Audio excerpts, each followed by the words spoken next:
In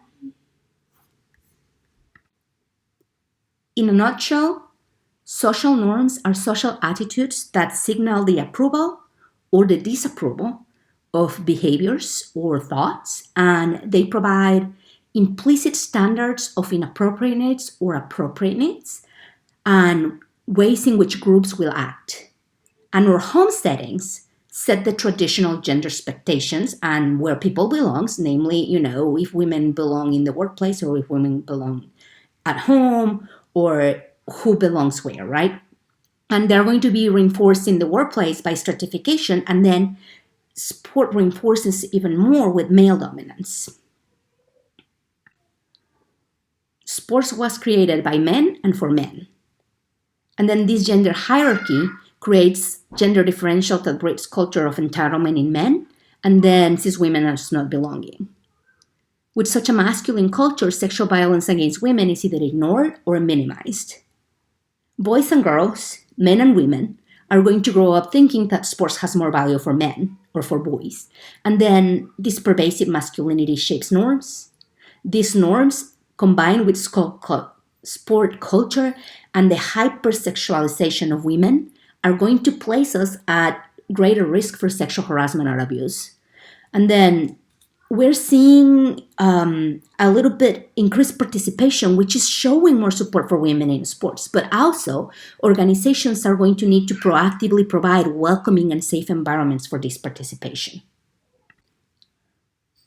Berger et al.'s 2019 paper highlights this toxic masculinity as a contributor to abuse and sport issues that are unrelated to abuse as well, and then how these norms and traditions are contributing to the toxic culture permeating sport organization structures. Sports culture minimizes unacceptable behavior that's basically abusive to women, and it normalizes how sports is supposed to function and how women are supposed to experience it. Now, it's our responsibility as human beings, whether men or women, to make exercising power over another human being unacceptable. Social norms theory can help obtain the desired result as people tend to conform. So that is, we as human beings are going to feel shame and we're less likely to behave in ways that we know society disapproves of.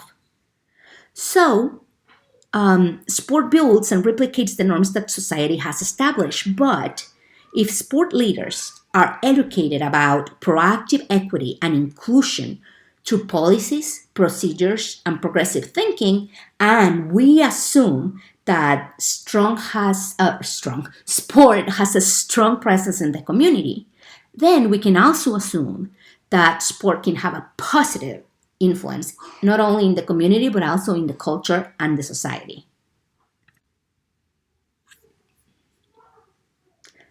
So the concept of renorming means expanding upon strengths while eliminating weaknesses or those things that disrupt relationships and performance.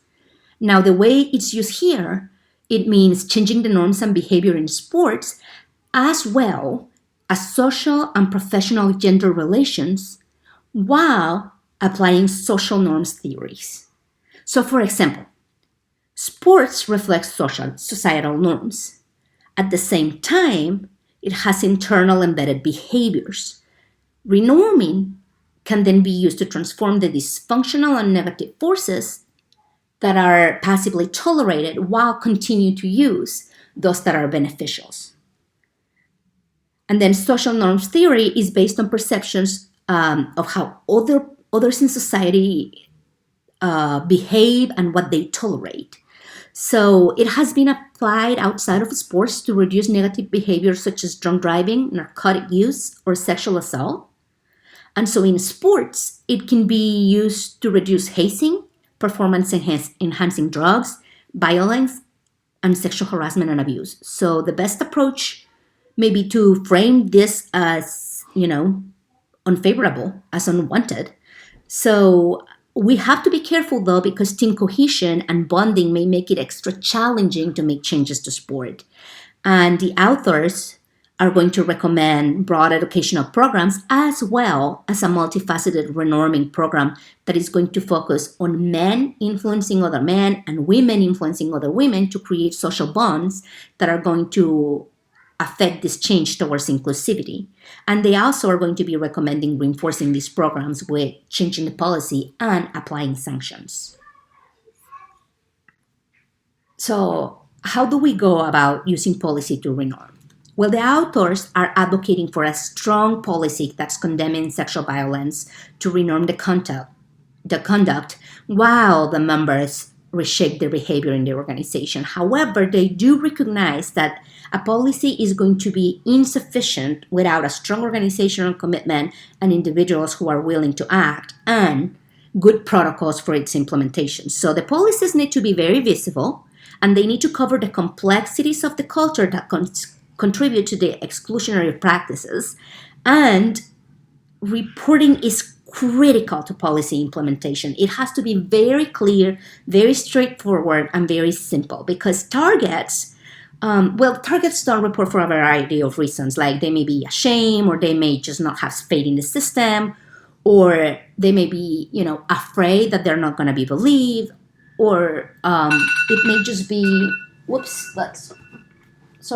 it may just be that reporting is too complex. So even though the authors are optimistic that because of the characteristics of sport that making function independently from society and more like a family, and I'm using quotation, signs here, more like a family, a well-drafted, visible, clear policy with strict sanctions, courageous leadership that can provide successful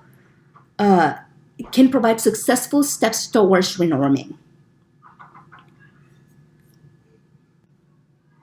They caution against taking justice into your own organization's hands because it can lead to cover-ups. So the best reputation is one of protecting each members and removing offenders. So they recommend creating a freestanding committee to identify explicit and implicit biases, to promote policy, and the committee can be comprised of people that understand the complexities of power and control and the intricacies of sport culture. Then the successful legislative practices can serve as models to be used in sport, and financial commitment will send a strong message about behavioral expectations and can trigger normative change. Educated leaders should demonstrate intolerance to exclusionary attitudes. And then, of course, leadership is an effective tool to educate the next generation about inclusivity. And proactiveness is a multi-level effort that includes governing bodies, organizations, and individuals. So governing bodies can provide leadership and model expectations, and they can also regularly survey and track behaviors, provide proactive actions to identify potential negative climates, have visible inclusive values and culture, evaluate initiatives to determine effectiveness, and then on the other hand, organizations have the most authority, right? Because they are right there in the battlefield. So they can conduct annual or biannual audits to determine improvements and further actions, review practices that promote inclusivity, such as hiring policies, recruitment, and retention, communicate about the strategy, not only with training, but also with ongoing communication strategies such as blogs or social media. They can examine their biases, and then they can ensure balanced coaching, hold instigators accountable. Understand inclusivity requires ongoing attention. So it's not a one-time deal, right? And then finally, individuals, so us, we're ultimately the source of change. We must reflect on our own values and as well as the values of others. And we have to openly hear the experiences of others, reassess our responses, and call out inappropriate behavior. So to summarize, the recommended strategies include implementing respectful norms through policy and education, using sport systems and policies to renorm the sport community and attitudes, openly challenge toxic masculinity behaviors, and having courageous leaders who understand the complexity of discrimination and inspire positive change. Now, just a quick word before I go. I do not think that this only applies to masculinity and discrimination of women. I think this applies to any type of discrimination inside and outside of sports. I will leave that for your consideration, and let's discuss what other types of discrimination there are in and outside of sports, or aren't. And also, if you need more information, you know where to find me. Go to claudiabiams.com. I love you dearly. I will see you in Zoom next class.